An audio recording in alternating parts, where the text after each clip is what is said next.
You've been told money came first. People traded chickens for bread. It got clumsy, so somebody invented money to fix it, and debt showed up later. Clean story, also completely made up. Debt didn't come after money. Debt came first. For thousands of years before the first coin existed, humans were already obsessively tracking who owed what to whom. And here's the proof. The oldest writing ever found isn't a poem, or a prayer, or some king's laws. It's a receipt. 5,000 years ago, before the alphabet, before money, before the pyramids were even built, humans were carving debts into clay. Who owed how much grain to whom? We didn't invent writing to tell stories. We invented it to keep track of what people owed us. Humanity's first written words were basically a passive-aggressive Venmo request, so debt is older than money, older than writing itself. And once you see that, you start noticing a pattern that's been quietly running civilization for 10,000 years. This is the entire history of debt, and it ends somewhere you really won't expect. Here's the pattern. A society invents a way to track debt. People trust it, then power grabs hold of it,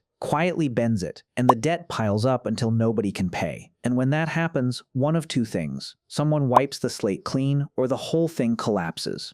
Shells, clay, coins, paper, the number in your bank account. Same story, 10,000 years on loop. So let's start before any of it existed. Picture a village 10,000 years ago. You fix your neighbor's roof. He doesn't pay you, there's no money to pay you with, he just owes you one. That favor sits there invisible until one day he hands you some grain and you're square. That's the first money, not an object, a memory, a running tab of who owes what. For most of human history, that's all money was, not gold in a vault, just trust and a good memory. The problem is, memory doesn't scale. In a village of 50, everyone keeps the whole web of favors in their head. Scale that to a city of 10,000 and it falls apart. Nobody can remember who owes whom. So we needed to write it down. And the first people to do that at scale were the temples of ancient Mesopotamia. In cities like Uruk, the temple was the church, the courthouse, and the accounting department rolled into one. Priests tracked who owed how much grain, who'd borrowed what was due at harvest, all measured in silver.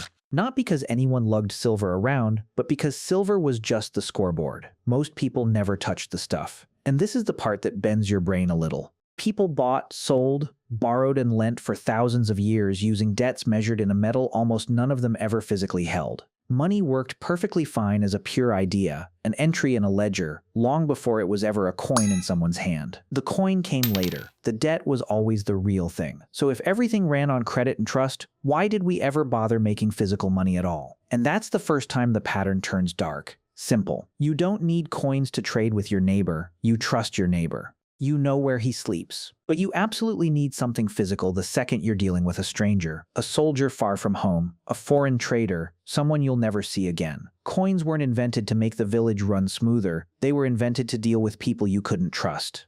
And that's the exact moment money becomes wildly useful to one specific group, rulers. Because once you can stamp a coin, you can demand it back in taxes, pay an army with it, and decide what it's worth. Money stopped being a memory shared between equals and became a lever held by whoever sat on the throne. And once a ruler controls the debt, the move is always the same. Lend it out, charge interest, and when people can't pay, which, spoiler, they never can, take what they've got instead. Their land, their grain. Eventually because here's the genuinely dark part. In the ancient world, when a farmer borrowed to survive a bad harvest and couldn't repay, he didn't declare bankruptcy and move on. He paid with his family. Debt bondage, where you, your wife, or your kids became the lender's property until the debt was worked off, was one of the most common forms of slavery in human history. Not war, not conquest. Debt. People enslaved by a number on a ledger they could never shrink fast enough. It got so bad that around 1750 BC, the Babylonian king Hammurabi, yes, law code guy, had to cap interest rates and rule that debt bondage couldn't last more than 3 years. When you need a royal law to stop math from eating your population, things have gotten slightly out of hand. So now you've got a society where debts always grow faster than people can pay, and a few bad harvests can turn half the population into the property of the other half. That's not a kingdom. That's a powder keg with a throne on top.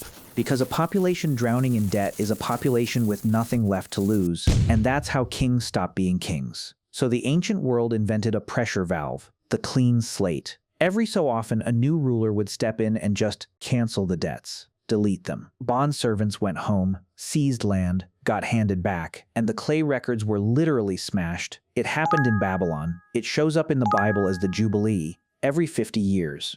In Athens around 594 BC, a guy named Solon wiped out the debts, crushing the poor and banned debt slavery outright because the city was about 30 seconds from eating itself. This is the part almost nobody talks about. For most of human history, the fix for runaway debt wasn't work harder, it was erase it. The clean slate was a feature, not a bug. The ancients understood something we've apparently forgotten, that debt left to compound forever doesn't just crush the borrower. It eventually breaks the whole society. Now hold on to that thought, because it will matter a lot in about 90 seconds. Quick reminder, the only reason a small channel like this survives is the subscribe button, so if this is your kind of rabbit hole, now's the moment. Okay, now let's get back to it. For thousands of years, the cycle just ran. Debt builds, debt gets wiped, debt builds again. Medieval Europe even tried banning interest outright. The church called it a sin, and lenders just rebranded it as fees and got right back to work. Because money never lets a rule slow it down for long, it just changes outfits. Then came the invention that quietly changed everything, and almost nobody noticed it happened. Banks figured out they didn't need anyone to deposit money before they could lend it. They could just write a brand new loan into existence. A promise. Debt conjured out of thin air. And this isn't a conspiracy theory, it's literally how it works right now. When a bank gives you a mortgage, it doesn't go dig up a pile of someone else's cash. It types the number into your account. New money created on the spot as debt. In a modern economy, almost every dollar that exists was born exactly this way, as somebody's loan, which means the money in your account isn't the opposite of debt. It is debt, it's just debt that happens to be owed to you instead of by you. Sit with that, because that's the whole game. We started with debt as a memory between neighbors, and after 10,000 years of coins and kings and banks, we've looped right back to the start. Money is once again just a record of who owes what to whom. We just let banks hold the pen now. So here's where the pattern lands today. Almost all the money on Earth is debt. Governments owe trillions they have no real plan to repay, they just roll it over, borrowing new debt to pay off the old forever, like the world's largest balance transfer. Households carry it, companies run on it. The entire global economy is a tower of IOUs stacked on IOUs that only stays upright as long as everyone keeps believing the next guy will pay, and that pressure valve, the clean slate the ancients leaned on for thousands of years, we scrapped it. There's no jubilee anymore. No king steps in to wipe the board. Instead, when the debt gets too big to handle, we do the exact thing Rome and Babylon and Athens all eventually did. We quietly drain the value of the money itself. We print more. The number in your account stays the same.